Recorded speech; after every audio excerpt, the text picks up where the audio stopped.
عالی جناب مولانا نوشاد دہلوی صاحب سے کہ وہ اپنی بصیرت افروز تقریر سے سامعین کے قلوب کو منور فرمائیں۔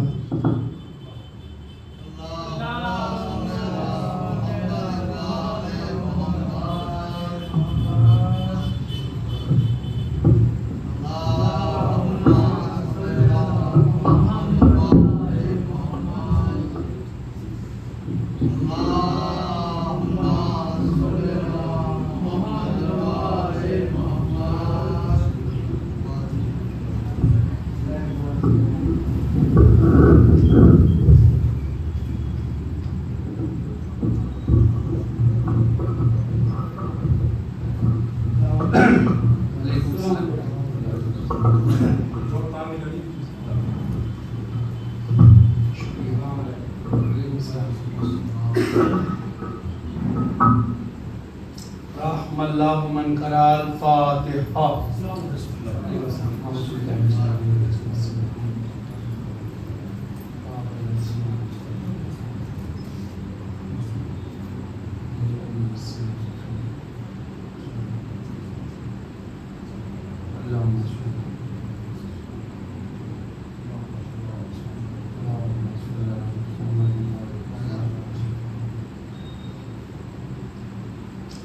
اعوذ باللہ من الشیطان اللعین الرجیم،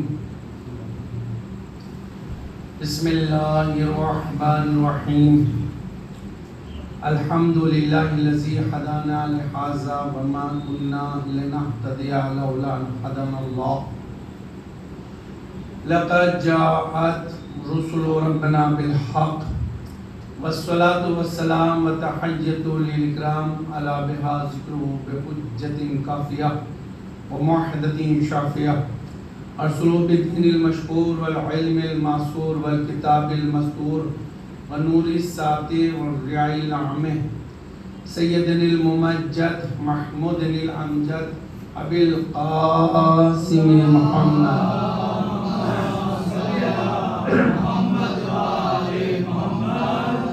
وآلہ طیبین الطاہرین المعصومین المظلومین، اما بعد فقد قال اللہ سبحانہ وتعالی وقولہ الحق، بسم اللہ الرحمن الرحیم، ان دین عند اللہ الاسلام، بے شک وحدہ لا شریک کے اقوال اور فرمودات اور ارشادات جو قوانین کی شکل میں نازل ہوئے وہ معجزہ رسول کہلائے، اور اسی کو ہم قرآن کے نام سے جانتے ہیں۔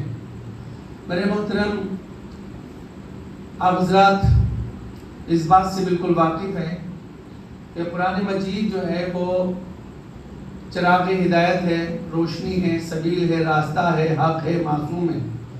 اور کیوں نہ ہوتا، کیونکہ پیغمبر خدا پر نازل ہوا وہ کلام ہے جس کا جواب نہ کل کوئی پیش کر سکا تھا اور نہ آج کوئی پیش کر سکا ہے اور نہ رہتی دنیا تک کوئی پیش کر سکے گا، اس لیے کہ کلام اس کا جواب اس کا دیا جاتا ہے جو یہاں پہ رہتا ہو، یہاں پہ پلا بڑھا ہو، لیکن جو خالق کائنات کا کلام ہو اس کلام سے اوپر کوئی کلام نہیں ہو سکتا۔ اس کی عظمت یہ ہے، اس کی شان یہ ہے، اس کا مقام یہ ہے کہ جو بھی کچھ لکھا جاتا ہے تو وہ پہلے لکھا جاتا ہے اور بعد میں پڑھا جاتا ہے۔ جیسے کہ آپ کو معلوم ہے کہ قرآن مجید کے جو معنی ہیں وہ خود اس بات کی طرف متوجہ کرتے ہیں کہ قرآن کے معنی ہے پڑھا ہوا، اور جو آپ لکھ رہے ہیں، دلشاد بھائی نے جو پرچہ لکھا، پہلے لکھا بعد میں پڑھا، یعنی پہلے کتاب کی شکل میں ہوا، کتبہ یکتب کتابا فہو مکتوب، یہ باقاعدہ گردان ہے، ایک زاویہ ہے، ایک اوزان ہے، ایک واٹ ہے، ایک ترازو ہے جس پر تولا جاتا ہے کہ یہ کتاب ہے، یہ لکھا جا رہا ہے، یہ پرچہ اس پہ یہ اتارا جا رہا ہے۔ جب لکھ لیا تو پڑھا گیا۔ لیکن کسی سے کہا جائے کہ بھائی آپ دلشاد بھائی کا کلام پڑھیے، آپ جناب محترم صاحب کا کلام پڑھیے، آپ اس کا کلام پڑھیے، وہ کہے گا پہلے دو تو صحیح، جب بھی تو میں پڑھوں گا۔ اس کا مطلب یہ ہے جو دیا نہیں جائے گا تو پڑھے گا کیا؟ اور جب اگر کوئی پڑھ رہا ہے، کسی کو شاگرد ماننا ہے، کسی کو اپنا جانشین ماننا ہے، تو وہ گھر سے بیٹھے بیٹھے واٹس ایپ کر دیتا ہے، بیٹا میں تو پہنچ نہیں پا رہا ہوں، لہٰذا اس کلام کو تمہیں پڑھنا ہے۔ اب جب وہ کلام پڑھتا ہے تو کہتا ہے استاد محترم فلاں فلاں شخصیت تو نہیں آ پائی ہے، لیکن ان کی کلام کو میں پڑھ رہا ہوں۔ یا تو وہ آگے بڑھے اپنے کلام کو، تو جو ہے وہ یہاں ہے نہیں، وہ موجود نہیں ہے، یا پھر وہ کلام تو ہے موجود ہے اور اپنے شاگرد کو دے بھی دیا، لوگوں میں چرچا ہو رہا ہے کہ بھائی ان کا کلام ہمیں وہ سننا ہے، کہا کسی کے پاس ہو تو بتاؤ، سب نے منع کر دیا کہ بھائی وہ شاگرد ہے اس کے پاس ضرور ملے گا، اور جب اس سے کہا گیا تو وہ کلام ملا، وہ پڑھا گیا۔ تو میرے محترم سامعین، جس سے جتنی جس کو لگن ہوتی ہے اسی کے اعتبار سے اس کلام کو سنبھال کے رکھتا ہے۔ اب ہمیں نہیں پتا کہ کسی اور نے کیوں نہیں پڑھا، علی مرتضیٰ نے کیوں پڑھا، ہمیں نہیں پتا، لیکن اس سے صاف ظاہر ہو گیا جو جتنا تعلق جس سے رکھتا ہے اسی اعتبار سے وہ اس سے علم پاتا ہے۔ اب اللہ ہے مخزن علم اور اہل بیت ہیں اور علی مرتضیٰ ہیں در علم، لہذا ان کے پاس اگر یہ کلام آیا ہے تو کہاں سے آیا ہے، میں کل ہلکا سا اشارہ اس پر روشنی ڈال چکا ہوں، لیکن میرے محترم سامعین یہاں پر عرض کروں کہ نبی خدا خاتم النبیین ہیں، افضل المرسلین ہیں، تمام نبیوں کے نبی ہیں، تمام نبیوں کے نبی اور تمام ہادیوں کے ہادی ہیں، اور پہلے پیدا ہو گئے بعد میں آپ کو بھیجا گیا ہے، لہذا آپ کی قوت، آپ کی شجاعت، آپ کا علم وہ علم ہے جس کی وجہ سے علی مرتضیٰ نے خود کہا انا عبد من عبیدک یا محمد، میں آپ کے غلاموں میں سے غلام ہوں محمد۔ میرے محترم سامعین یاد رکھیے، اگر کسی کو کوئی مرتبہ مل جاتا ہے تو وہ اس کی برابری کرنے لگتا ہے، لیکن یہ ظرف کی بات ہے، یہ ظرف کی بات ہے کہ یہاں اتنے بلند ہونے کے باوجود بھی انہوں نے اپنے کو کیا کہا، میں آپ کے غلاموں میں سے غلام ہوں۔ میرے محترم سامعین، مجھے تو تاریخ میں یہ جملہ بھی ملتا ہے کہ جناب سلیمان نبی خدا ہیں، بڑے اچھے عہدے پہ فائز ہیں، چلے جا رہے ہیں جنگل میں اور ایک آواز گونجی، اور چونکہ آپ چیونٹیوں کی، جانوروں کی آواز کو پہچانتے تھے، اور اب اگر آپ کو متوجہ کروں تھوڑی دیر کے لیے اپنی آواز کو روکوں تو کچھ چڑیاں ہیں جو اپنا ذکر خدا کر کے عبادت میں مشغول ہیں۔ آئی آواز آئی؟ اس سے پہلے سنی آپ کی آواز کہ نہیں؟ جب آپ نے روکا، جب سنی، اس کا مطلب یہ ہے کہ ذہن انسانی وہیں کھنچتا ہے جہاں اسے لذت محسوس ہوتی ہے، تو جو ہے ادھر ہی بڑھتا ہے۔ یہ چڑیاں ہیں، چڑیوں کی آوازیں سن رہی ہیں، وہ اپنی عبادت میں مشغول ہیں۔ میرے محترم سامعین، صبح سے شام تک وہ عبادت کرتی رہتی ہیں، اور جس کو جہاں پہ رکھ دیا وحدہ اللہ شریک نے وہ وہیں پر اپنے کام انجام دے رہا ہے۔ اگر انجام نہ دیتا تو جناب سلیمان جیسا نبی اس چونٹی کے سوراخ کے پاس آ کے نہ رکتے اور کہتے نہ کہ تو واپس آ، اور چونٹیوں کا سردار تھا، وہ واپس آیا، اور واپس آنے کے بعد آپ نے اسے پکڑا، اور پکڑنے کے بعد ہاتھ پہ رکھا، اور رکھنے کے بعد کہا کہ تو نے یہ کیا کہا، تو نے یہ کیا کہا کہ یہ نبی کا لشکر آ رہا ہے، جلد سے جلد اپنی بلوں میں چلے جاؤ، سوراخوں میں چلا جاؤ، پناہ گاہوں میں چلے جاؤ، ایسا نہ ہو کہ تمہیں کچل دیں۔ تم نے یہ کیسے کہہ دیا؟ کیا تمہیں شک ہے؟ میں بہت توجہ چاہتا ہوں، چاہے مجمع یا مومنین یا سامعین کم ہو، لیکن ایک ایک انسان بڑی طاقت رکھتا ہے۔ میرے محترم سامعین، جیسے کہ ہم آپ کو بتائیں، ایک پڑھنے والا ہو اور ایک سننے والا ہو تو بھی وہ مجلس کہلاتی ہے۔ یہاں تو بہت سارے افراد موجود ہیں، صلوات محمد والے محمد،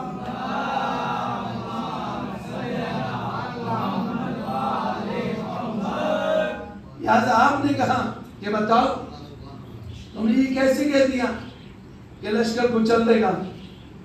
کیا تمہیں یقین نہیں ہے؟ کیا جواب ہے؟ قربان جائیں ہیں۔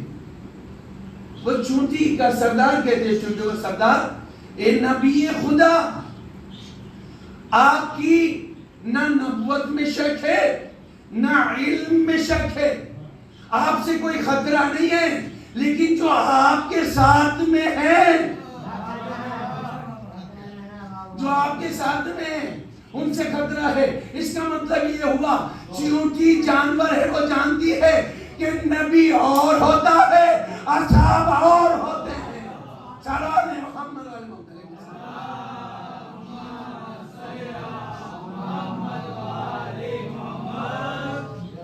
الگ ہے اور نبی الگ ہے، ہادی الگ ہے اور ہادی کی پیروی کرنے والے الگ ہیں۔ یہ علم دینے والا ہے، یہ علم لینے والے، یہ بتانے والا ہے، یہ راستہ حاصل کرنے والے، ڈھونڈنے والے۔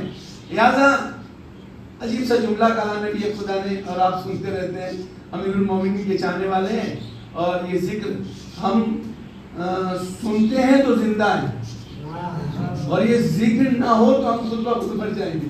میرے محترم سامنے اس ذکر کے سارے سے زندہ ہیں، اور رسول نے بھی کہا ہے کہ اپنی مجلس کو زینت دو مولا کائنات، اور یہ عبادت ہے. میرے محترم سامنے آپ نے فرمایا کہ یہ بتاؤ کہ تم افضل ہو یا ہم افضل ہیں. تاریخ کی کتاب میں باقاعدہ درج ہے، میں افضل ہوں یا تم. میرے محترم سامنے اس نے کہا کہ یہ تو بتانے کی ضرورت ہی نہیں ہے. کہا کیوں؟ کہا اس کی تو بہت بڑی دلیل یہیں میں موجود ہے. کہا کیسے؟ کہ یہ بتاؤ آپ کے پاؤں کہاں ہیں؟ کہا زمین پر. کہا میرے پاؤں کہاں ہیں؟ میرے ہاتھ پہ پیر جو ہے وہ کہاں ہیں؟ کہا میرے ہاتھ پر. کہا خود بتاؤ جو زمین پر ہو وہ افضل ہے، جو دستے نبی پر ہو وہ افضل ہے. یا سب دلیل ہو گئی کہ جو دستے نبی پر ہے وہ افضل ہے یا جو زمین پر ہے وہ افضل ہے. کہا بھائی مانا کہ ہاں تم ہی افضل ہو.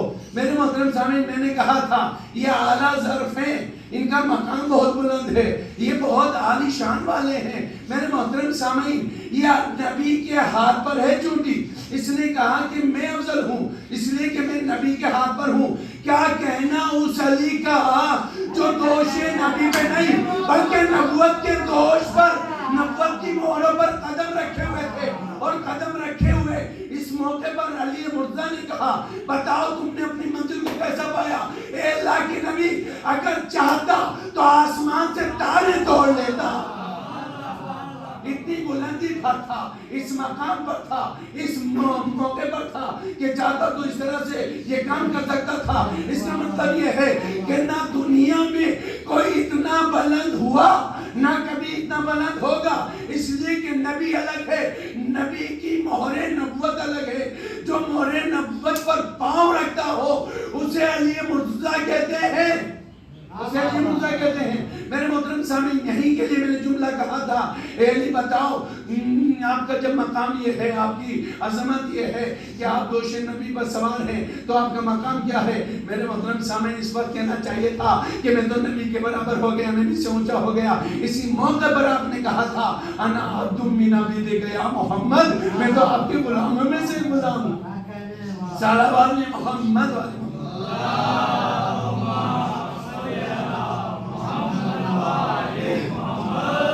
میں تو آپ کے غلاموں میں سے غلام ہوں. میرے محترم سامنے لوگ کہتے ہیں کہ ہم بڑھا دیتے ہیں، ہم بس یہی ذکر کرتے ہیں، ہم یہی کہتے ہیں. بھئی ہم نے نہیں بڑھایا، مہر دی اللہ نے دی ہوئی. نبی نے کہا یہ مہر ہے جس کی وجہ سے تمام نبیوں کا سردار ہوں، اس مہر پر قدم رکھو.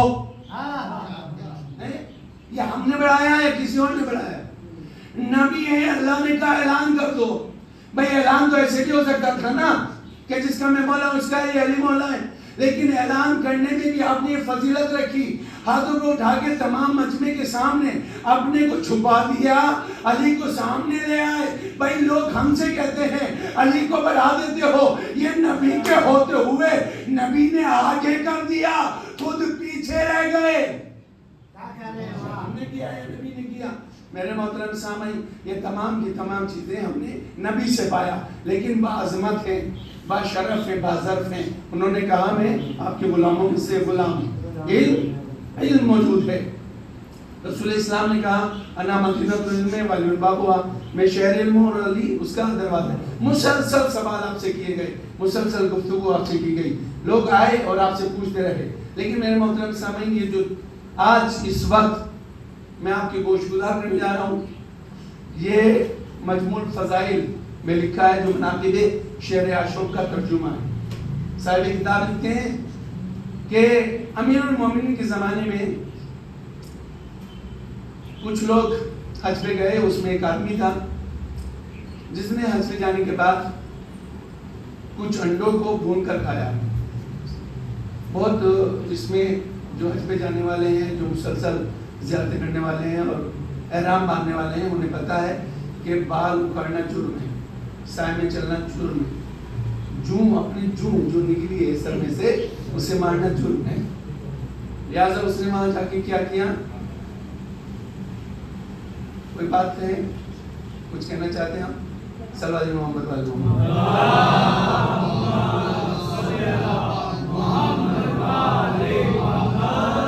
طالب بھائی جناب ابو طالب کے نام سے ہے. جناب ابو طالب کے ایک بیٹے کا نام طالب تھا، جس کی وجہ سے آپ کو ابو طالب کہا گیا. آپ ابتدا کرتے ہیں، آپ شروعات کرتے ہیں، آپ سے گزارش ہے آپ اپنی جگہ آ جائیں تو بڑا اچھا ہو جائے گا. صلی اللہ علیہ محمد والے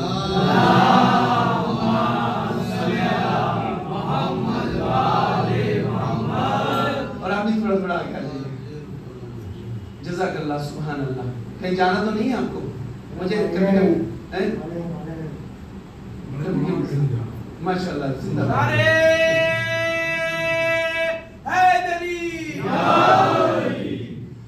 میرے محترم سامعین، بات یہاں پر ہے کہ اس نے حالت احرام میں شترمرغ کے انڈے بھون کر کھائے. وہ مدینے میں آ گیا مکے سے. اب بڑا پریشان کہ میں کیا کروں، کفارہ کیسے دوں. میرا حج تو ادھورا رہ گیا، جس کی منائی تھی اس کو میں کر بیٹھا ہوں، یہاں کفارہ ہے. تو اس نے آ کے پوچھا، جو اس وقت تک تشریف فرماتے ہیں، حضور اس طرح کا معاملہ ہے، اب اس کا کفارہ بتا دیجیے. میں نے آج تک ایسا مسئلہ میرے سامنے تو آیا نہیں ہے، مجھے نہیں پتا، اس سے پوچھ لو. کہا آپ بتا دیجیے حضور. کہے تو ہمیں بھی نہیں پتا کہ اس سے پوچھ لو. اب یہ بیچارہ بڑا پریشان کہ اس سے پوچھوں، اس سے پوچھوں، اس سے پوچھوں. اور جب بہت زیادہ پریشان ہوا تو اس نے کہا یہ تو تم اسی طرح سے ٹھوکریں کھاتے رہو گے جب مشکل کشا کے پاس نہیں جاؤ گے. علیکم السلام. مشکل کشا کے ہوتے ہوئے دوسروں کے دروازوں پہ جاؤ گے تو ٹھوکریں کھاؤ گے. لہذا کیا ہونا چاہیے کہ جاؤ سامنے امیر المومنین ہیں، ان سے پوچھئے. آج تک تم نے دیکھا ہے کوئی سوال کیا ہو اور انہوں نے کہا ہو کہ ہمیں پتہ نہیں ہے؟ یاد رکھیے یہ تو وہ ہستی ہیں کہ اگر تخت کو ٹھکرا کے زمین میں بیٹھتے تو ابو تراب کہلاتے ہیں، اور جو تخت میں بیٹھتا ہے وہ کہتا ہے لولا علی الہلاکا، یعنی بیٹھا خود ہے تخت پر، لیکن کہہ رہا ہے اگر یہ نہ ہوتے تو ہلاک ہو جاتا. میں اپنے دوستوں سے کہنا چاہتا ہوں کہ کبھی بھی کسی بھی وقت آپ اکڑنا نہیں. اگر دشمن بھی مسئلہ لے کر آئے تو صحیح بتانا، اس لیے کہ آپ کے علی نے دشمن کو بھی صحیح مسئلہ بتایا ہے، دشمن کو بھی صحیح راستہ دکھایا ہے. آپ نے کسی کو دشمن نہیں چھوڑا. آؤ پوچھو اور آپ بتاتے رہے. لہٰذا وہ بڑی خوشی گیا. یقین آج تک جو ان کے پاس گیا ہے وہ نامراد نہیں پلٹا ہے. اس نے کہا حضور اسی طرح سے میں نے حج میں حالت احرام میں شترمرغ کے انڈے بھون کر کھائیں. آپ اس کے کفارہ بتا دیجئے مجھے کیا ادا کرنا ہوگا تاکہ یہ بوجھ جو ہے مجھ سے میں اس سے ہلکا ہو جاؤں، اس سے ادا کر سکوں. امیر المومنین کے ساتھ میں دونوں فرزند تھے، امام حسن بھی اور امام حسین علیہ السلام. مولا نے کہا جس سے چاہو پوچھ لو. توجہ ہے، جس سے چاہو پوچھ لو. وہ کہہ رہا حضور پتہ ہے آپ کو میں فلاں کے پاس بھی گیا تھا، فلاں کے پاس بھی گیا تھا، فلاں کے پاس بھی گیا تھا، انہوں نے کوئی بھی نہیں بتا سکا. امیر المومنین یہی تو بتانا چاہتے ہیں کہ ہمارا اول بھی محمد ہے، آخر بھی محمد ہے. جو مسئلے کو پہلا والا بتائے گا وہی آخری والا بتائے گا. یا تو وہ دیکھنے لگا بھائی میں کہہ رہا ہوں پوچھئے آپ. اس نے یہ گمان کیا کہ علیکم السلام امام حسین چھوٹے ہیں اور امام حسن بڑے ہیں.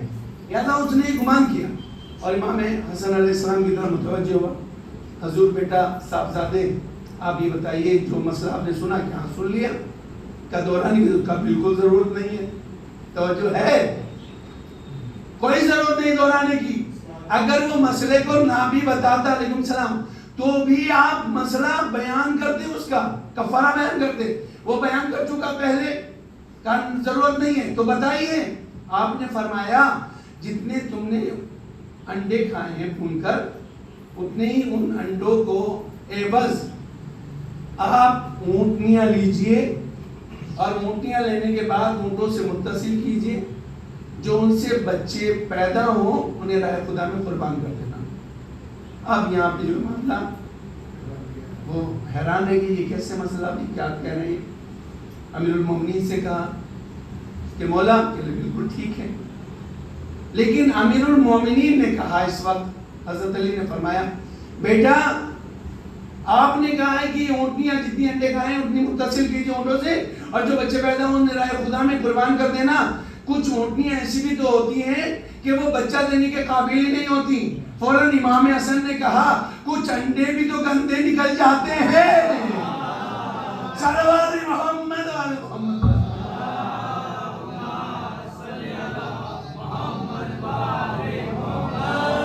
یہاں پر مسئلہ بالکل صاف ہے، جو یہ جانتے ہیں وہ یہ جانتے ہیں، جو یہ جانتے ہیں وہ یہ جانتے ہیں۔ ان کے پاس کوئی بھی مسئلہ، کوئی بھی چیز ایسی نہیں ہے جو پیش ہو سامنے آئے اور یہ کہے کہ نہیں فلاں سے پوچھ لیجئے گا، وہ بتا دے گا۔ میرے محترم سامعین، یہ امیر المومنین کا در ہے، یہ علی مرزا کا در ہے۔ انہوں نے زبان جو چوسی ہے نا، وہ رسول اسلام کی زبان کو چوس کے بڑے ہیں، اور اس طرح سے انہوں نے اپنی زندگی کو گزارا ہے۔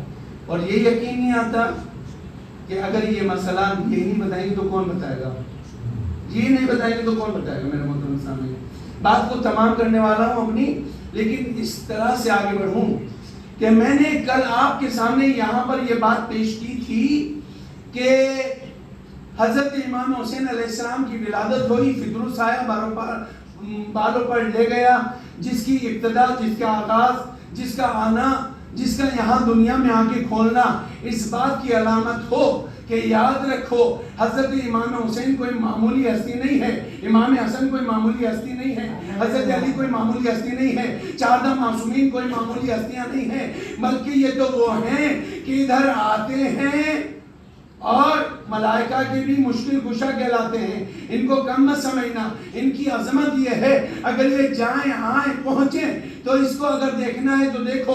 میرے محترم سامعین، امیر المومنین کا یہ فرزند اس وقت آیا جب حضرت رسول خدا مسجد نبوی میں تقریر کر رہے ہیں، علیہ السلام بیان دے رہے ہیں۔ صلوات محمد علیہ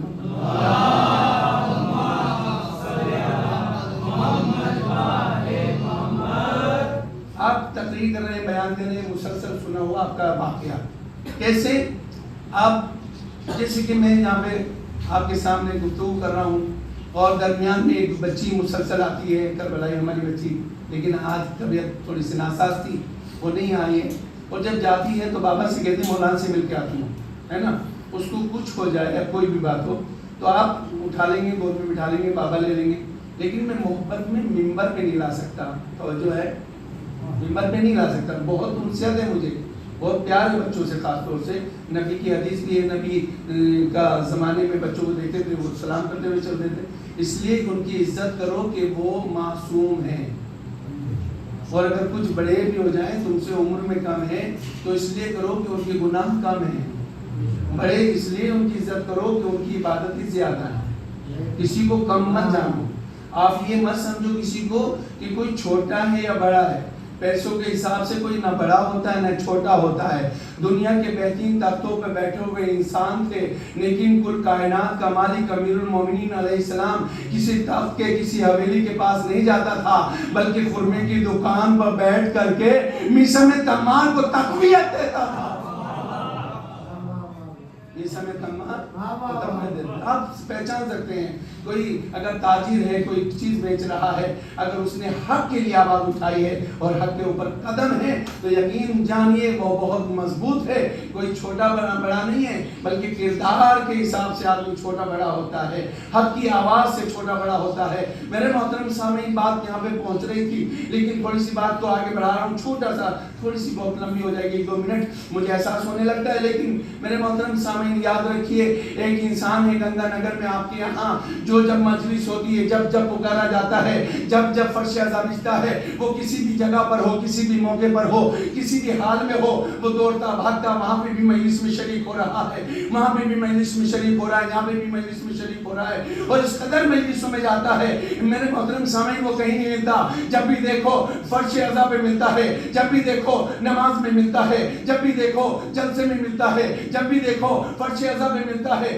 میرے محترم سامعین، اگر وہ درمیان میں اسے کچھ ہو جائے، یعنی کتنے آدمی ہیں کہ اس کے گھر پر لائن سے قطار میں نظر آئیں گے، اور ایک انسان وہ ہے دولت بھی رکھتا ہے، سر و سامان بھی رکھتا ہے، اچھی گاڑیاں بھی رکھتا ہے، لیکن اسے کچھ ہو گیا، گر گیا، ٹانگ ٹوٹ گئی، لیکن گھر پہ آیا، گھر والے ہی پریشان ہو رہے ہیں، گھر والے لا رہے لے جا رہے ہیں، وہاں وہ غریب تھا، وہاں وہ مجبور تھا، وہاں اس کے پاس ناداری تھی، اس کے باوجود اس کے گھر عزاداروں کا مجمع پہنچا ہوا ہے، آخر یہ کیسے ہو گیا؟ کہ یاد رکھو جو مولا کا ہو کے زندگی گزارتا ہے مولا اسے تنہا نہیں چھوڑتے۔ صلوات محمد والے محمد۔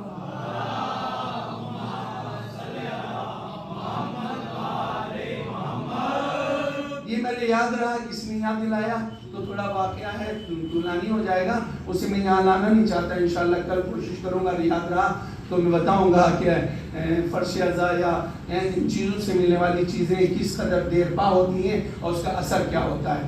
تو میرے محترم سامعین، آپ یہ یاد رکھیے، یہ دیکھیے، اسی طرح سے ہمارے یہاں بھی ہم نے دیکھا ہے، اپنے محلے میں دیکھا ہے، وہاں جہاں پہ میں موجود ہوں، کہ ایک ہی گھر سے دو بھائی کا انتقال ہوتا ہے، ایک کا گھر سامنے ہے اور ایک اس کے سامنے ہے، یعنی ایک ادھر ایک ادھر ہے، اور آگے پیچھے انتقال ہوتا ہے، علیہ السلام، کچھ ہی دنوں کا فاصلہ رہتا ہے۔ ایک بھائی کے جنازے میں مختصر سے آدمی مومن، اور ایک بھائی کے جنازے میں لاتعداد، اور لوگ کہہ رہے ہیں کہ ہم پانی رکھ دیں، ہم چائے لا دیں، ہم یہ کر دیں، ہم یہ کر دیں۔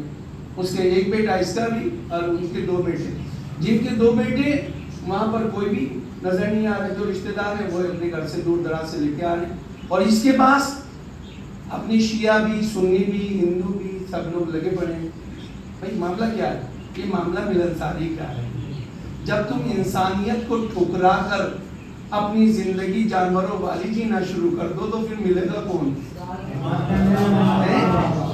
اللہ نے آپ کو اشرف المخلوقات بنایا ہے، اللہ نے آپ کو انسان بنایا ہے، اللہ نے آپ کو آدمی بنایا ہے، اور آدمی کے ساتھ ساتھ یاد رکھیے جانوروں کے اوپر ضروری نہیں ہے اڑوس پڑوس کو دیکھیں، جب مل جائے جیسا مل جائے وہ ویسے ہی کھانا شروع کر دیتے ہیں۔ آپ گائے مان لیجئے، آپ دوسری بھینس لے لیجئے، آپ کوئی اور جانور لے لیجئے، آپ گھوڑا لے لیجئے، آپ کوئی اور دوسرا لے لیجئے، اپنے ساتھ میں لے کے چلیے، اچھی چیزیں نظر آتی چلی جائیں گی، وہ منہ مارتے چلے جائیں گے، لیکن آپ کے ساتھ میں انسانیت کے دو بچے ہوں، آپ کے ساتھ میں آدمی ہو، چاہے جیسے سامان پڑا ہوا ہو، وہ نہ اس سے اٹھائیں گے نہ اس سے اٹھائیں گے۔ معاملہ کیا ہے بھائی؟ معاملہ کیا ہے کہ یاد رکھو جانور کہیں سے بھی بیٹھ سکتا ہے، کہیں سے بھی اٹھا سکتا ہے، لیکن آدمی وہ ہوتا ہے جہاں بیٹھنا چاہیے وہاں بیٹھے، جہاں اٹھنا چاہیے وہاں اٹھے، جہاں اسے رہنا چاہیے۔ من بازار نفسوں معاذی توما فلائی علومنا بناسا بیزن، جو اپنے نفس کو ایسی جگہ پہ رکھیں جہاں پہ لوگ ملامت کریں تو تم نے اس جگہ پہ پہنچائے کیوں ہے؟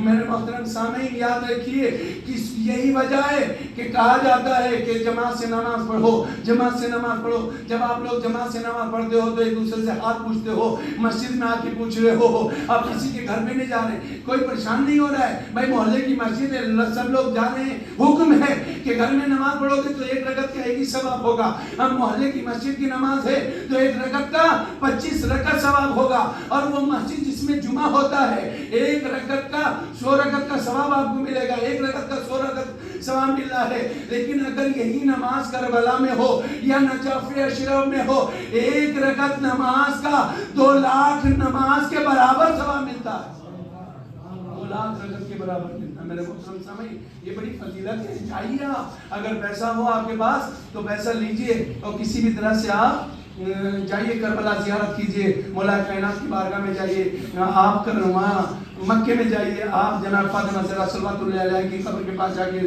زیارت پڑھیے۔ آپ یہاں سے پڑھ دیں کہ ہم تو یہاں سے مجلس سے کر لیتے ہیں، یہاں سے زیارت پڑھ لیتے ہیں، یہاں تبرک کر دیتے ہیں، یہاں پہ یوں کر لیتے ہیں، لیکن جیسے حج واجب ہوا تو آپ کچھ بھی کر لیجئے اس کا بدل نہیں ہو سکتا، آپ کو جانا ہی پڑے گا۔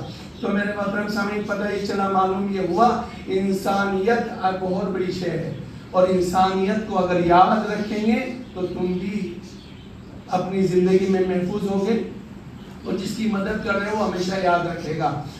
پروردگار عالم یہ معاملہ کیا ہے کہ آخر ایسا کیوں کر دیا؟ کہ میں کرنے والا کون ہوتا ہوں؟ ہم نے تو میزان دیے، میں نے پہلے کہا تھا میزان دیے، اوزان دیے، بانٹ دیے، توجہ چاہ رہا ہوں میں محترم سامعین، بات آگے بڑھ جاتی ہے اور ہم یہاں تک پہنچ گئے ہیں، بس توجہ چاہتا ہوں، ہم نے تو بانٹ دیے۔ آئیے امیر المومنین سے پوچھتے ہیں کہ آخر یہ وجہ کیا ہے کہ کچھ آدمی ایسے ہیں ہمیں یک و تنہا نظر آتے ہیں، کچھ آدمی ایسے ہیں تو تھوڑا سا کچھ ہو جاتا ہے تو ہجوم لگ جاتا ہے. آخر وجہ کیا ہے میرے مولا؟ آپ نے فرمایا جس درخت کی شاخیں نرم ہوتی ہیں وہ گھنا ہوتا ہے. میں کہہ دیا میرے محترم سامعین، بات کو پہنچا دیا.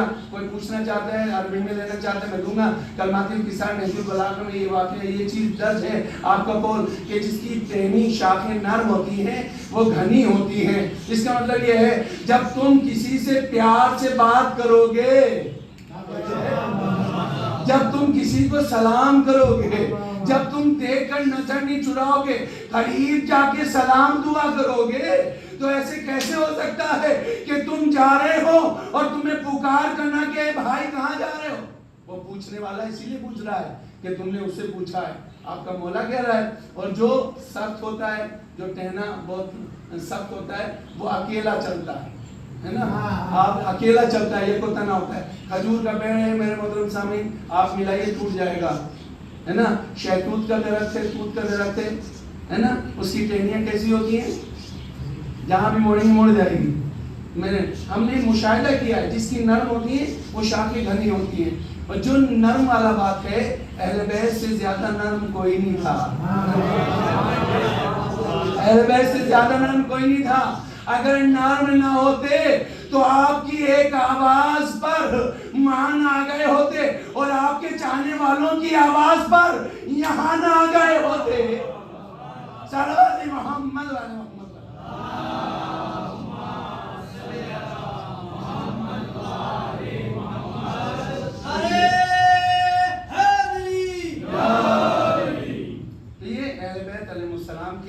چاہنے والے ہیں، یہاں پر آنے والے ہیں. اور یہی وجہ ہے کہ اہل بیت علیہ السلام کا کردار جانا چاہیے، کردار پہنچنا چاہیے. کیسے؟ کبھی بھی امیر المومنین یا حضرت رسول خدا کسی سے بات کرتے تھے تو وہ اگر ادھر کھڑا ہے آدمی تو اس طرف رخ کرتے تھے پورا. ایسے نہیں کرتے تھے کہ ہاں بھائی کیا ہو رہا ہے سر، نہیں، بلکہ ایسے بات کرتے. اس میں شان ہوتی، اس میں عزت ہوتی. اس کو پتہ چلتا ہے کہ آپ کبھی، میں یہی چاہتا ہوں کہ یہاں پر یقیناً بہت اچھا ماحول ہے، بہت اچھے سے آپ سنتے ہیں. چند باتیں بہت تلخ بھی میں نے آپ کے سامنے پیش کی ہیں، لیکن وہ بھی آپ نے بہت خوبصورتی کے ساتھ لیا ہے، حاصل کیا ہے. اس لیے کہ جو فرش اعضاء سے مل جاتا ہے وہ کبھی بھی رائے گا نہیں جاتا، وہ کبھی بھی رائے گا نہیں جاتا. یہ فرش اعضاء کی فضیلت ہے. یہاں پہ ملنے والی چیزیں بہت اہم ہوتی ہیں. میرے محترم سامعین، آپ یاد رکھیے، آپ ایک مرتبہ آواز دیتے ہوئے مجلس میں آئے، 2 مرتبہ آئے، 3 مرتبہ آئے، 4تھی مرتبہ وہ آدمی کہے گا یار بار بار پکار رہا ہے، میں کیوں نہیں جاؤں، میں ضرور چلنا چاہیے. میں اس سے پہلے بھی کہہ چکا تھا. ایک مسئلہ اٹھا تھا، مولانا شمشاد صاحب قبلہ کو بہت سارے لوگ جانتے ہیں، بڑے اچھے شاعر بھی ہیں اور جانتے بزرگ علماء ہیں ہمارے دہلی کے. وہ بھی اس مقام پہ موجود تھے. میں بھی تھا اور بچے سنت، اہل سنت والجماعت کی اور شیعہ سب مل کے ایک ساتھ قرآن کر رہے تھے، رسول اسلام کی سیرت والا. اس میں میں نے وہی واقعہ پڑھا جو مسلسل ہم کتابوں میں پڑھتے ہیں. پہلے تو وہاں ہماری جو یو پی بورڈ کی کتابیں ہوتی تھی اس میں بھی آتا تھا کہ سچا بالغ ہے نا، یا رسول اسلام کا وہ واقعہ درج ہوتا تھا کہ آپ مسلسل گزرے اور آپ نے کچھ بھی نہیں کہا اس عورت کو. یہ گزرے کیوں بھائی؟ میں پوچھ رہا ہوں گزرے کیوں؟ آپ نے سوچا کبھی؟ آپ کو بڑا برا لگ جاتا ہے اگر کوئی کہہ دے کہ بھائی ایسے نہیں کیا تم نے، یہاں نہیں کھڑا ہونا چاہیے تھا. اللہ اب تو آ گئے، اب دیکھنا ہم آئیں گے، ہم نہیں آئیں گے، اب ہے نا، ناراض ہو کے چلے جاتے ہیں. لیکن آپ سوچئے سمجھیے، جو تمام کائنات کا رسول ہے، ہادی ہے، پیغمبر ہے، جس کی شخصیت پر تمام نبیوں کی نبوت قربان ہو، وہ ضروری ہے اسی راستے سے گزرے جہاں پر وہ کوڑا ڈال رہی ہے. اللہ کے رسول آپ کسی اور راستے سے چلے جائیے، کہیں اور سے چلے جائیے. یاد رکھیے پیغام پہنچانے میں زحمتیں ہوتی ہیں، آرام سے پیغام نہیں پہنچتا، آرام سے کوئی آپ کی بات نہیں سنتا.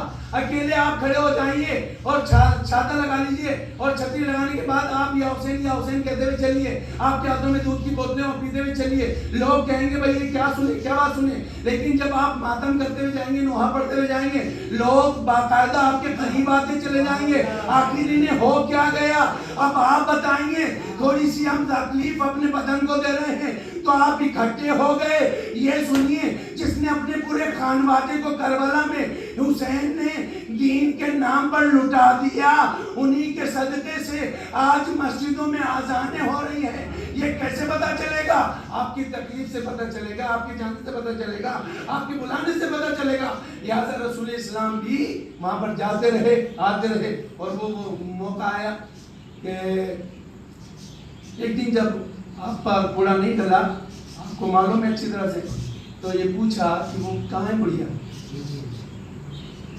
یہ ہادیوں کے ہادی، کوئی چراغ، کوئی روشنی، کوئی اس طرح کی بات ہے جو آپ سے پوشیدہ ہو، لیکن گواہ بنا رہے ہیں پڑوسیوں کو بھی، جو ہے پڑوسیوں کی بھی گواہ بنا رہے ہیں کہ جو مسلسل چھت سے دروازے سے کوڑا پھینکی تھی ہم پر، وہ کہاں ہے؟ حضور جو کوڑا پھینکتی تھی وہ تو بیمار ہے. اس کا مطلب محلے والے بھی جانتے ہیں، پڑوسی بھی جانتے ہیں کہ بیمار. ارے یہ تو بہت برا ہوا. رک گئے دروازے پر. میرے اللہ کے نبی آپ شکر کیجئے، بیت اللہ شریف کا کرم ہے، آج تو کوڑا نہیں آیا، آج تو ہمارے کپڑے محفوظ ہو گئے، آج ہمیں کپڑے بدلنے نہیں پڑے. لیکن آپ تو رک گئے. دق الباب کیا. کون؟ میں محمد ابن عبداللہ ہوں. انہوں نے نام سنا، کام گئی. کیسے ہوا کہ آپ آئے؟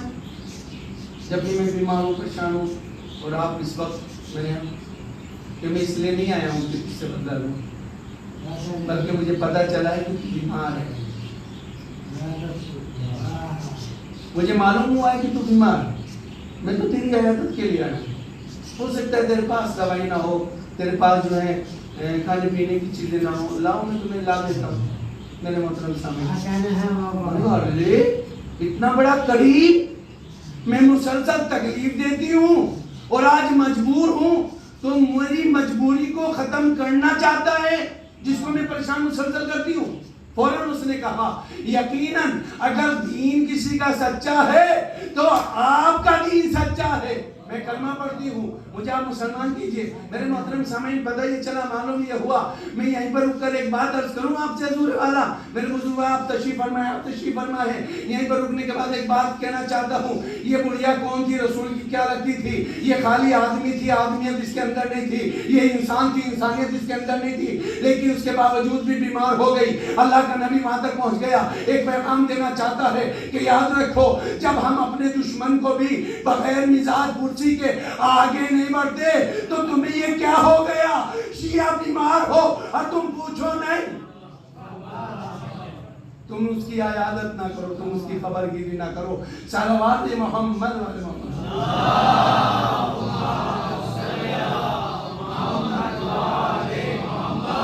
بس میرے محترم سامعین، جو پیغام آج کی مجلس میں دینا تھا دے چکا کہ خبر گیری کرنا بہت ضروری ہے. اسلام کا معاملہ ہے، شریعت کا معاملہ ہے. نظر نہیں چرانی ہے بلکہ آپ نے مدد کرنا ہے. آپ کو بڑھ کے سلام بھی کرنا ہے، اور سلام بہت بڑی دولت ہے. اگر کسی کو دیکھ کے سلام نہیں کیا، وہ دل میں اپنی جگہ بنا کے بیٹھ جاتا ہے، فلاں تھا انہوں نے سلام نہیں کیا. حالانکہ وہ دیکھ بھی نہیں پایا، لیکن وہ گھر میں بیٹھے ہوئے صاحب، ارے فلاں کا بچہ تھا، انہوں نے مجھے سلام تک نہیں کیا. اب تم بیٹا تم بھی مت جانا، تم بھی مت جانا، تم بھی مت جانا. اور جب فرش ازا کا وقت آتا ہے نا، جب زیادہ ہی فتنے اٹھتے ہیں ہر چیز میں. گھر میں شادی ہے، بیاہ ہے، کوئی بات ہے تو کارڈ کے ذریعے سے آ جائیں گے، پیغام لے کے آ جائیں گے، اس سے منانے کے لیے رشتہ داروں کو جمع کر لیں گے. فرش ازا بچتا ہے تو ایسی سامنے کی ٹکر ہو جاتی ہے. یہ کیا بھائی، کیا ہو رہا ہے؟ یہ دین نہیں ہے، یہ اسلام نہیں ہے، یہ پیغام امام نہیں ہے میرے محترم سامعین. بلکہ پیغام یہ ہے کہ کوئی بھی پریشان نہ ہو، اس کی پریشانی کو دور کرنا ہے. آپ یہ نہ دیکھیے کون کہہ رہا ہے، آپ یہ دیکھیے کیا کہہ رہا ہے. تو جو ہے آپ کی، آپ یہ دیکھنا ہے کہ کیا کہہ رہا ہے. اس طرح سے آپ نے اس پہ عمل کرنا ہے اور آگے بڑھنا ہے. میرے محترم سامعین، سب سے زندگی میں سب سے اہم چیز کیا ہے؟ آدمی کہتا ہے بس مجھے بچا لو، بس مجھے بچا لو. اور بڑے اچھا وہ پڑھ گئے تھے، شاید آپ نے پڑھا تھا یا طالب بھائی انہوں نے پڑھا تھا جو کل آئے تھے کہ موت کا ذائقہ بتا گئے، ہے نا، یاد ہے؟ موت کا ذائقہ کو بتا گئے. وہ آج بھائی آئیں گے 2 دن کے لیے گئے ہوئے، تو انہوں نے بتایا جا رہا ہے قافلہ، سب سے اہم چیز کیا ہے؟ زندگی بچ جائے. لیکن جب آپ کی آنکھ کھلی تو آپ نے کہا کہ چاچا میں نے امو جان نے خواب دیکھا ہے. کیا خواب ہے؟ کہ جیسے یہ قافلہ آگے بڑھ رہا ہے ایسے ایسے موت کے نزدیک ہو رہا ہے. تو آپ نے پوچھا بیٹا حسن، بیٹا قاسم بتاؤ کہ تمہارے نزدیک موت کیسی ہے؟ آپ نے فرمایا الموت عندی احلی من العسل، موت ہمارے نزدیک شہد سے زیادہ شیریں ہے. جب شہد سے زیادہ شیریں ہے تو موت پر ہم ٹا پڑے یا موت ہم پہ آ پڑے. پھر بیٹا کوئی ڈر کر نہیں مارا، امو جان ذرا سے بھی کوئی خوف نہیں ہے، ڈر. لیکن یہاں پر یہ رہتی دنیا تک پتہ رہے گا کہ جو حق کے راستے میں اپنی جان دیتا ہے وہ ہمیشہ محفوظ ہو جاتا ہے. ایک بار دوسری باتیں یاد آ رہی، لیکن ٹائم میرا ہو چکا ہے، اس وجہ سے اگر موقع لگا 2 چیزیں ہو گئی. ایک تو وہ پہلی والی چیز اگر یاد رہا، ایک یہ والی چیز کہ موت کا معاملہ، موت کیسے شیریں ہوتی ہے، کیسے انسان چاہتا ہے کہ موت کے قریب جائے. اگر یاد رہا کوئی بچہ جہاں مجلس میں ہے کل اشارہ کرے گا تو انشاءاللہ تعالیٰ اس کے حق کو ادا کروں گا کل. وحدہ لا شریک یہ طاقت دے، ہمت دے، اور انشاءاللہ پھر ہم ایک ساتھ جمع ہوں گے اور آئیں گے اور بیٹھیں گے اور پتہ چلے گا کہ حق کے لیے راستہ جب حق پر ہوتا ہے تو انسان موت سے نہیں گھبراتا بلکہ اور قریب آتا ہے اور اپنے کو مطمئن پاتا ہے. ظالم کا خنجر لرزتا ہے اور مقتول سینس کی چین کی سانس لیتا ہے. میرے محترم سامعین آئیے دیکھیے کربلا کا میدان آ گیا اور آپ مسلسل اس انتظار میں ہیں کہ ہم امام حسن علیہ السلام کے اس یتیم کا ماتم کریں جس سے آج علماء نے تاریخ کو معین فرمایا. اور یہ تاریخ اگر معین نہ ہوتی تو یقیناً ہم اس طرح سے مجلس نہ کر پاتے اور ایک ایک شہید کا اس طرح سے ذکر نہیں کر پاتے. یہ ہم پر ہمارے علماء کا کرم ہے کہ انہوں نے تاریخ کو، حالانکہ سب پہ یہ ظلم، سب کی شہادتیں کربلا کے میدان میں ہوئی، لیکن ایک ایک تاریخ رکھ دیا. اور صبح شام تک اب جب تم مجلس سے کرو گے تو جناب قاسم کا ماتم کرنا. 8 تاریخ آ گئی، اب تم ماتم کرو گے، مجلس سے کرو گے تو سبقہ سکینہ کا ماتم کرنا. حاضرداران امام مظلوم کربلا جناب قاسم ہے کہ مسلسل امو جان سے اجازت کی تلاش میں ہے کہ امو جان مجھے رنگ کی اجازت دے دو، مجھے رنگ کی اجازت دے دو، لیکن آپ کو اجازت نہیں ملی اور آپ گھر میں تشریف لائے، گھر میں یعنی خیمے میں تشریف لائے اور اماں ام فروا سے کہا اور آپ نے بھی دیکھتی فرمایا قاسم تم ابھی تک رکے ہوئے ہو، تم نے اجازت کیوں نہیں لی، تم کیوں جانے رہے ہو، تم کیوں شہادت کی طرف نہیں بڑھ رہے. ایسی مائیں کربلا کے میدان میں ہیں کہ بیٹے کو سامنے دیکھنا نہیں چاہتی، وہ چاہتی ہیں کہ جلد سے جلد اپنی قربانی پیش کر دیں. ہاں میرے محترم سامعین، جناب قاسم نے اماں سے آ کے کہا اماں امو جان کے پاس بار بار جاتا ہوں لیکن امو جان کہتے ہیں بیٹا جب مجھے بھائی کی شوق ہوتا ہے بھائی کی زیارت کروں بیٹا میں آپ کو دیکھ لیتا ہوں، بیٹا میرا بھائی چلا گیا لیکن تجھے دیکھ کر ان کی یاد تازہ ہو جاتی ہے. عزاداران امام مظلوم کربلا، ماں بھی اور بیٹا بھی دونوں غم میں ڈوبے ہوئے ہیں. کس طرح سے اجازت ملے؟ اگر اماں آپ اجازت دلوا دیں تو آپ کا بیٹا بالکل ابھی تیار ہے جانے کے لیے، پہنچنے کے لیے. عزاداران امام مظلوم کربلا جناب قاسم اپنے سر کو لیتے ہیں اور اپنے گھٹنوں پہ رکھتے ہیں اور آپ بیٹھ جاتے ہیں. تھوڑی دیر کے بعد آپ کو یاد آیا یا دوسری اور روایت ہے جو مالیو سکتے نے لکھا کہ آپ کی والدہ نے کہا بیٹا جب تمہارے بابا زہر دغا سے شہید ہو رہے تھے تو اس وقت انہوں نے کہا تھا اے بیٹا قاسم اگر کوئی مجبوری آ جائے اور چاروں طرف سے آپ مصائبوں میں گھر جاؤ تو اس وقت یہ تعویذ کھول کے دیکھ لینا، مشکل آسان ہو جائے گی. لہٰذا میرے محترم سامعین اس تعویذ کو کھولا گیا. اب جو اس میں پڑھا گیا تو جناب قاسم کے لبوں پہ مسکراہٹ آ گئی. ارے کیا چیز مل گئی کربلا کے میدان میں، یہ موت کا پروانہ آپ کو مل گیا. بابا کا خط لے کر آگے بڑھے، اے امو جان یہ میرے بابا کا خط ہے، ذرا ملاحظہ فرما لو. جیسے بابا کا خط کہا امام آگے بڑھے، تحریر کو لیا، کئی بار بوسے دیے، آنکھوں سے لگایا، اب جو پڑھا آپ نے گردن نیچے کر لی، آواز قاسم، آپ نے مجبور کر دیا بیٹا خدا حافظ، لیکن رک جاؤ، آواز دیتے ہیں بہن زینب وہ صندوق اٹھاؤ جس میں تبرکات جمع ہے۔ ہاں عزادارو، اس صندوق کو لایا گیا، امام حسن کے اس فرزند کے لیے امام حسن کا ماما نکالا، ان کی ردا نکالی، ان کی ابا کبا نکالی، آپ کو زیر تن کیا گیا، زیر تن کرنے کے بعد آپ کا ماما لیا، آپ کے سر اقدس پر رکھا۔ عزاداران امام مظلوم کربلا، امام حسن کا یہ بیٹا جانا چاہتا ہے، جناب قاسم سوار ہونا چاہتے ہیں، کس طرح سے اٹھایا، جیسے چھوٹے سے بچے کو اٹھا لیتے ہیں، اسی طرح سے دونوں ہاتھوں کے درمیان میں امام حسین نے ہاتھ کیے، اپنے ہاتھوں سے اٹھایا، گھوڑے پہ بٹھا دیا۔ عزادارو، تاریخ تو یہ بتاتی ہے جب جناب قاسم خیام سے نکل کے چلے تھے نا، آپ کے حمایت جو کی گئی تھی تلوار، وہ خط دیتی ہوئی جا رہی تھی۔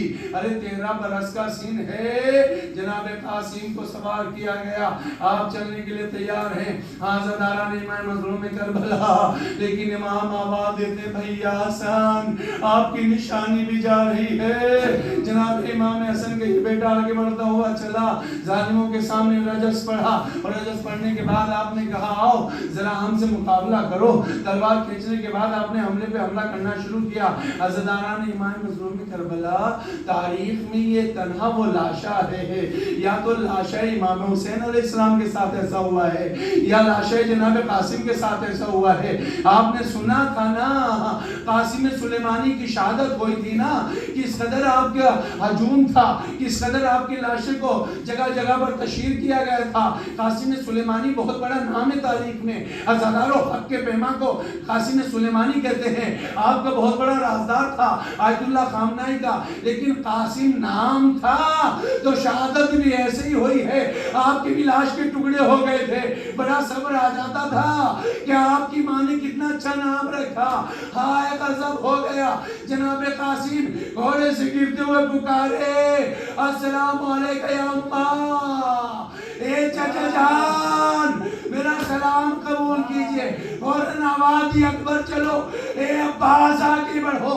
امام حسین آگے بڑھے، ظالموں نے دیکھا کہ امام حسین آ رہے ہیں، ادھر کے گھوڑے ادھر دوڑے، ادھر کے گھوڑے ادھر دوڑے، ارے ہائے جان باقی تھی جناب قاسم کے اس بدن پر گھوڑوں کی ٹاپیں پڑنے لگی، یہ بچہ پکارتا رہ گیا اے امو جلدی آؤ۔ اب جو امام حسین پہنچے، عزادارو لاشوں کو اٹھایا ہے امام حسین علیہ السلام نے، آپ لاشوں پہ لاشیں لاتے رہے ہیں، آپ نے مدد کے لیے کسی کو نہیں پکارا ہے، بلکہ خود آتے تھے اور لاشوں کو اٹھاتے تھے، خیمے میں لے آتے تھے۔ لیکن ہاں ہے جب اس بچے کی لاش کو لینے کے لیے آئے ہیں نا جناب قاسم کے، آپ چاروں طرف دیکھ رہے ہیں، اگر لاش ہو تو اٹھائیں، لاش نہیں ہے بلکہ لاش کے ٹکڑے ٹکڑے ہو گئے۔ آپ نے ابا کعبہ اتاری، زمین کربلا میں بچھائی، یا علی کہتے تھے، لاش کے ٹکڑے اٹھاتے تھے۔ آئے غضب ہو گیا، اب تک لاشوں کو لاتے رہے، اب لاش نہیں آ رہی ہے، خیموں میں شور ہو گیا، ام فروا کا بچہ آ رہا ہے، قاسم جناب امام حسن کا یتیم آ رہا ہے، عورتیں انتظار کر رہی ہیں، جناب زینب انتظار کر رہی ہے، بیوہ انتظار کر رہی ہے۔ اب جو چاروں طرف کو دیکھا، ارے وہ لاش کہاں ہے؟ لاش سامنے موجود نہیں تھی، بلکہ آپ نے وہ گٹری کو لیا، خیموں میں کھولنا شروع کیا، ارے یہی لاشا۔